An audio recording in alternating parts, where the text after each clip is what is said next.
Taylor Swift's stardom as one of America's most famous pop singers does not let her support for U.S. sports teams go unnoticed. When the United States won the FIFA Women's World Cup, Swift brought up four of the team's winning members on stage with her during her performance of Style, getting the opportunity to hold the trophy while the crowd wildly chanted.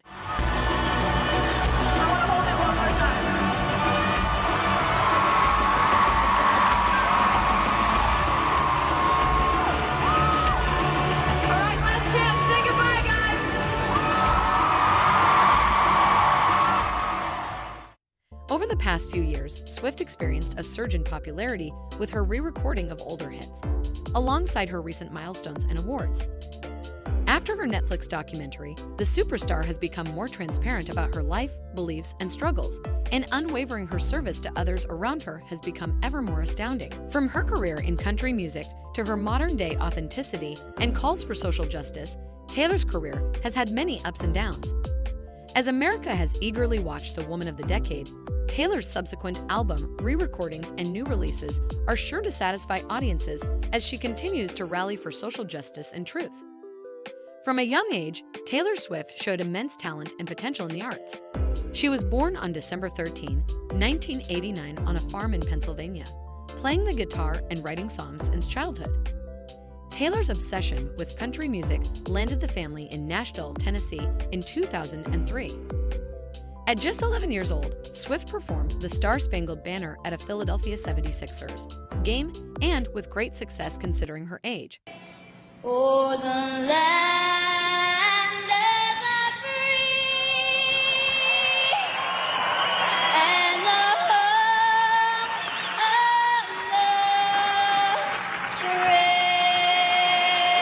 Taylor Swift. She sang the song again 7 years later with a silver-studded guitar and a healthy dose of country personality. At the age of 15, Swift would sign a deal with Big Machine Records despite initial doubts about her age. In a matter of time, she would prove her skills were ready for the industry. In 2006, Swift would release her first country song, aptly named Tim McGraw after the famous country singer. Since that time, Taylor's songs have been truthful depictions of her life, thoughts, and feelings, and they happen to resonate with the rest of the world. It has been that my mistakes led to the best things in my life. And being embarrassed when you mess up, it's part of the human experience. Getting back up, dusting yourself off, and seeing who still wants to hang out with you afterward and laugh about it, that's a gift. The times I was told no, or wasn't included, wasn't chosen, didn't win, didn't make the cut. Looking back, it really feels like those moments were as important, if not more crucial, than the moments I was told yes. Not being invited to the parties and sleepovers in my hometown made me feel hopelessly lonely. But because I felt alone, I would sit in my room and write the songs that would get me a ticket somewhere else. Having label executives in Nashville tell me that only 35-year-old housewives listen to country music, and there was no place for a 13-year-old on their roster, made me cry in the car on the way home. But then I'd post my songs on my MySpace. And yes, MySpace. And I would message with other teenagers like me who loved country music, but just didn't have anyone singing from their perspective. Having journalists write in-depth, oftentimes critical pieces about who they perceived me to be made me feel like I was living in some weird simulation. But it also made me look inward to learn about who I actually am. It would not be long before Swift would reach huge audiences. 2 years after her single was released, Taylor attended the Academy of Country Music Awards to earn the title of Best Female Vocalist of the Year. Since then, almost all of her albums have reached platinum status, even in 2014 when no other artist obtained such a title. In 2018, a year after her release of the album Reputation, Taylor left Big Machine Records, having signed with them 13 years prior when she was just 15 years old. In search of a more free environment, she decided to team up with United Records, with specific desires in mind. Should she produce music for the record, she will maintain ownership of all her albums, which cannot be said about her first 6, and will receive compensation for streaming numbers. Taylor was the first female musician at the Grammys to take home 2, and then 3, Album of the Year awards. With her award streak starting in 2009, 3 years after her first album released, Swift now holds 11 Grammys in her arsenal, having been nominated for no less than 41 in total. All of these awards seem truly earned. The artist has sold 30 million albums and counting. Among her timeless singles like Shake It Off and Look What You Made Me Do, Swift is working to re-recording and release her first 6 albums, adding lyrics and increased significance to her earlier work. Her biggest hit of the album by far was her recreation of All Too Well, a breakup song extended to 10 minutes. Close theorists believe the song is about her short-lived relationship with Jake Gyllenhaal, which ended 2 years after the song was released. Swift and Gyllenhaal were first seen together in an episode of Saturday Night Live, where Emma Stone was the guest of honor. A few weeks later, the couple was seen walking the streets of New York City around Thanksgiving, with Taylor wearing a red scarf. Throughout the song's lyrics, the scarf is ever present, seemingly confirming whom Taylor is writing about. Overall, whether listening to her older country hits or her newer pop numbers, there's no doubting Swift's visible talent and catchy rhythms. There is definitely no surprise as to how Taylor got her fame. For much of her career, Swift remained quiet about her political standings to avoid conflict with her fans. Now, more confident than ever, Swift has made her voice heard outside of her hit singles. Backstage after a concert, DJ David Mueller groped Swift, and she was determined to stand up to him. Alongside her stood her former bodyguard, who saw the incident, and Taylor's mother. While Mueller was suing for $3 million for the claims supposedly ruining his career, Swift was only asking for $1 in compensation, a symbol of victory for women's rights. The event was not only traumatizing for Swift, but also an inciting moment for her advocacy. Donating to charity foundations like the Joyful Heart Foundation, the singer is taking a stand against sexual assault to push for equality. But Swift's rallying cries don't stop at women. Across social media and in her larger productions, Taylor vocalizes her concern for the rights of other minorities in America. Taylor's single, You Need to Calm Down, needs no introduction. The song has been continuously praised as an anthem for gay rights, and it isn't all just empty words. At the end of her music video, Swift links her fans to a Change.org petition supporting the Equality Act, a law ensuring equal treatment of lesbian, gay, bisexual, and transgender plus citizens in the workplace and residential areas. Taylor's support was going on during Donald Trump's presidency when the law was rejected. 3 years later, Congress has passed the Marriage Equality Act, and significant headway has made it easier for all people to live their lives. I cannot vote for someone who will not be willing to fight for dignity for all Americans, no matter their skin color, gender, or who they love. These are not my Tennessee values. Taylor's Netflix documentary film Miss Americana revealed the singer's longtime battle with an eating disorder brought about by her fame status and battles with self-image. Swift talked more about how her public image directly impacted her emotional health. If a magazine suspected her of being pregnant, or she could slip into a tiny dress easily, she would keep her belly as flat as possible to maintain an image of attraction and beauty. I've learned over the years it's not good for me to see pictures of myself every day because I have a tendency, and it's only happened a few times and I'm not in any way proud of it, but I tend to get triggered by something, whether it's a picture of me where I feel like I looked like my tummy was too big, or like someone said that I looked pregnant or something, and that'll just trigger me to just starve a little bit, just stop eating. I thought that I was just like supposed to feel like I was gonna pass out at the end of a show or in the middle of it.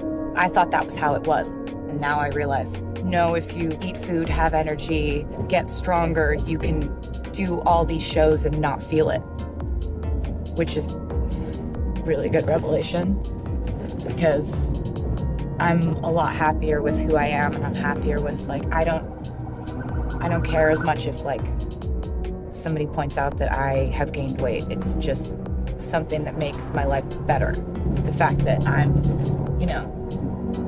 a size 6 instead of a size 00. I mean, that wasn't how my body was supposed to be. I just didn't really, understand that. At the time, I really don't think I knew it. I would have defended it to anyone who said, I'm concerned about you. I was like, what are you talking about? Of course I eat. It's perfectly normal. I just exercise a lot. And I did exercise a lot, but I wasn't eating. And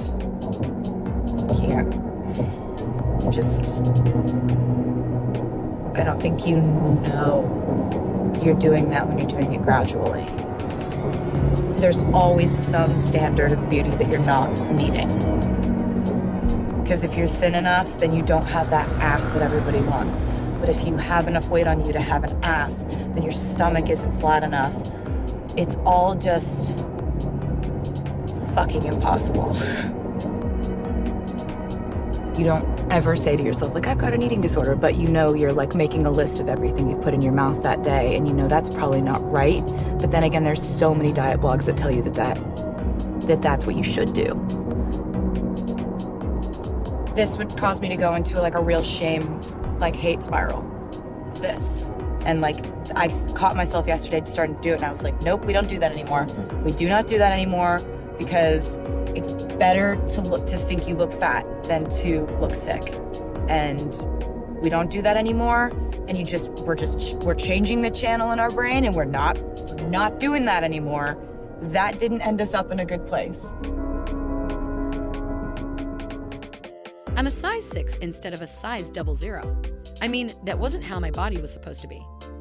While some images or comments will trigger her to starve from time to time, her recognition that being healthy is better than looking thin is a huge milestone. In addition to personal self-worth battles, Swift has struggled with the costs of being known around the globe. With news stations and hundreds of millions of social media followers on her tail, it seems like the celebrity can't catch a break. Impressive as her work is, Taylor Swift has added philanthropists to her work, thanks to her donations and vocal support of numerous organizations and causes. As a result of her decades-long career in the industry and service to those around her, New York University awarded her something other than a Grammy, a doctorate degree. Dr. Swift now has an honorary PhD in fine arts. She celebrated the milestone at the Yankee Stadium in New York City alongside graduates of the classes of 2020, 2021, and 2022. At the ceremony, the singer delivered a 20-minute speech full of anecdotes and advice for both graduates and students alike. Learn to live alongside cringe. No matter how hard you try to avoid being cringe, you will look back on your life and cringe retrospectively.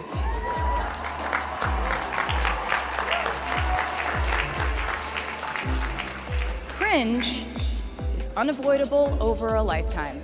Even the term cringe might someday be deemed cringe. I promise you, you're probably doing or wearing something right now that you will look back on later and find revolting and hilarious. You can't avoid it, so don't try to. For example, I had a phase where, for the entirety of 2012, I dressed like a 1950s housewife. But you know what? I was having fun. Trends and phases are fun. Looking back and laughing is fun. While life is full of ups and downs, Swift urged her viewers to take risks and go with their instincts. She says that life is about catching and releasing, only holding on to the things that matter and bring joy, and being proud of what great things one can turn their life into. Simply put, Swift has more than enough wisdom to earn her degree. At this point, what more can Taylor Swift accomplish? After receiving countless Grammys, a doctorate degree, awards in advocacy, and her own documentary film, there's no telling what is next for the accomplished artist, but stopping is not a possibility.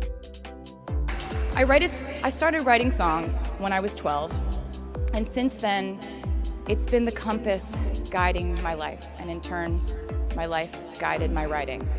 Everything I do is just an extension of my writing, whether it's directing videos or a short film, creating the visuals for a tour, or standing on a stage performing. Everything is connected by my love of the craft, the thrill of working through ideas and narrowing them down and polishing it all up in the end, editing, waking up in the middle of the night, throwing out the old idea because you just thought of a newer, better one.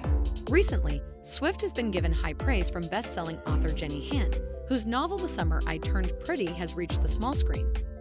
The emotional love story features several of Taylor's songs, including The Way I Love You during the two main characters' dance scene and This Love during their first kiss. When Han went on to produce the series, she said that featuring Swift songs was her biggest dream. After all, getting Belly and Conrad's characters right was accomplished by listening to Fearless on repeat. Taylor's music has helped to get the emotions and characters right. The songs and their composer show a love for storytelling. All in all, Taylor Swift is nothing short of an inspiration in the world of music and beyond it. Just try to listen to one of her songs without getting it stuck in your head. As Swift continues to release and re-release powerful songs while declaring her support for others, her influence and accomplishments will grow alongside her record numbers. Perhaps in the future, Swift will surprise her fans in new ways as she strives to be an icon they can stand behind.